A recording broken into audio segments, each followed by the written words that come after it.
राज्यातील सर्व लाडक्या बहिणींसाठी आनंदाची बातमी. हे बघा, तुम्ही ज्या हप्त्याची आतुरतेने वाट बघत आहेत त्याबद्दलच माहिती आहे. आणि काय झालेलं आहे, तुम्ही सर्वजण 21व्या हप्त्याची तर वाट बघतच आहेत, परंतु भरपूर बहिणी 6,000 रुपयाची वाट बघत आहेत, कारण त्या बहिणींचे 4 हप्ते बाकी आहेत. बरोबर. ज्यांचे मागील हप्ते बाकी असतील ना, त्यांनी 30 एप्रिलच्या पहिले ई-KYC दुरुस्ती करून घ्यावी. कारण ई-KYC दुरुस्ती केल्यानंतरच तुमचे जेवढे पण 4 हप्ते असो किंवा 3 हप्ते असो, जे असेल ते सर्व हप्ते तुमच्या खात्यामध्ये जमा होतील. त्यामुळे तात्काळ ई-KYC दुरुस्ती करा. राहिला विषय 21व्या हप्त्याबद्दलचा. 21व्या हप्त्याचे 1,500 रुपये लवकरच तुमच्या खात्यामध्ये टाकण्यात येणार आहे. याबद्दल आता अपडेट कोणत्याही क्षणी येईल वाटप संदर्भात.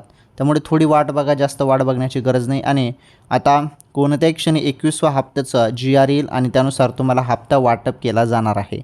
आलं लक्षात? तर ही सर्वात मोठी अपडेट तुम्हाला मी सर्वप्रथम दिलेली आहे. व्हिडिओ लाईक आणि चॅनल जरूर सबस्क्राईब करून घ्या.